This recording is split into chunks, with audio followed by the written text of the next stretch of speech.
Em Colossenses 2, nós temos a descrição do que aconteceu na cruz em nosso favor. Somente por meio de Cristo, esta situação poderia ter sido resolvida, a nossa situação espiritual e a nossa vida. Na realidade, o problema nosso é o pecado e a morte, porque o pecado gerou a morte espiritual. Jesus veio remover o pecado para nos dar vida. Para remover o pecado, Jesus levou o seu corpo à cruz. Este fato é o fato espiritual central nas coisas do Espírito de Deus, pois só assim o Espírito de Deus poderia vir e entrar em nosso espírito, depois nossa alma ser renovada e por último o Espírito de Deus operar em nosso corpo na ressurreição. Portanto, temos a obra em que Jesus cancela a nossa dívida, cancela todos os nossos pecados, que são como que algo que nós devemos a Deus. Está escrito assim em Colossenses capítulo 2, no versículo 11 ao 15. Nele também fostes circuncidados, não por intermédio de mãos, mas no despojamento do corpo da carne, que é a circuncisão de Cristo. Tendo sido sepultados, juntamente com ele no batismo, no qual igualmente foste ressuscitados, mediante a fé no poder de Deus que o ressuscitou dentre os mortos. E a vós outros, que estáveis mortos pelas vossas transgressões e pela incircuncisão da vossa carne, vos deu vida juntamente com ele, perdoando todos os nossos delitos, tendo cancelado o escrito de dívida que era contra nós e que constava de ordenanças, o qual nos era prejudicial. Removeu-o inteiramente, encravando-o na cruz. E, despojando os principados e as potestades, publicamente os expôs ao desprezo, triunfando deles na cruz.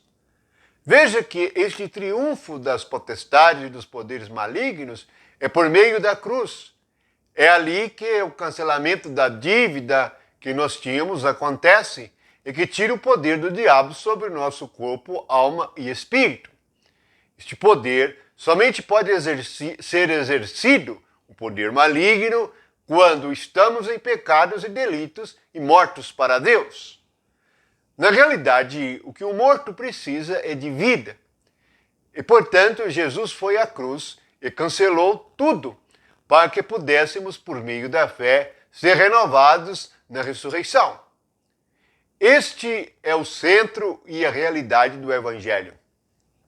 E a única boa notícia que nós temos é por meio do Espírito de Jesus Cristo que nós vivemos esta realidade e este triunfo.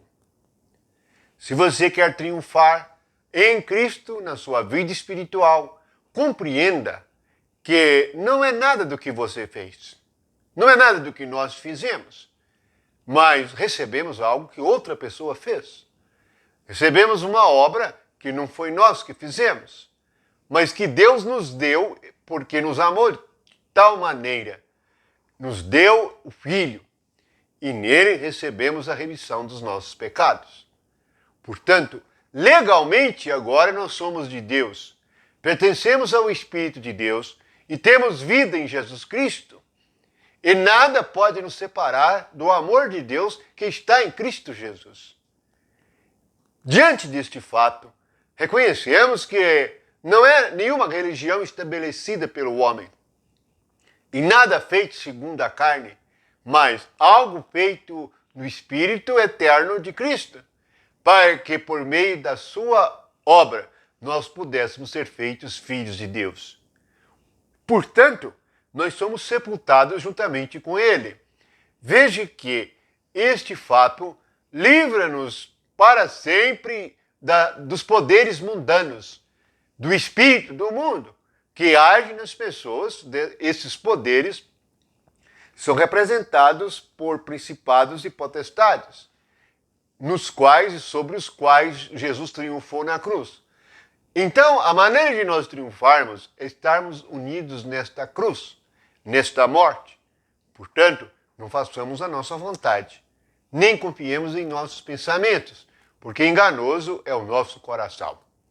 Então, pela graça de Jesus Cristo, nós estamos salvos. E esta é a nossa experiência interior. Vida, pois diz no versículo 12 que, tendo sido sepultados juntamente com ele no batismo, no qual igualmente fomos ressuscitados mediante a fé no poder de Deus, que o ressuscitou dentre os mortos. Portanto, a fé opera o que aconteceu em Cristo em cada filho de Deus. E é assim que nos tornamos espirituais. A palavra espírito é a palavra central nas Escrituras, porque Deus é espírito. E para nós deixarmos de ser carnais e mundanos e pecadores, nós participamos dos fatos espirituais consumados na cruz por Cristo. Assim nos tornamos cristãos. Deixamos de ser religiosos carnais. Note que praticamente até tribos isoladas numa floresta possuem religião. O homem tem este pensamento no seu interior, de algo espiritual. E sempre todos os povos tiveram alguma história, algum pensamento a respeito de Deus e da religião. Mas o cristianismo é diferente de tudo, porque nele nós somos colocados novamente na comunhão com o Deus único e verdadeiro, Pai de nosso Senhor Jesus Cristo. Esta é a verdade. E esta é a vida que recebemos por meio da fé naquele que ressuscitou Jesus Cristo, no poder que é operante em nosso homem interior. Deus vivifica os abatidos. Nós fomos abatidos pela cruz de Cristo, para que não andássemos mais no ímpeto carnal e não confiássemos mais em nós mesmos. Portanto, toda a nossa fé estará e para sempre em Cristo Jesus. Amém.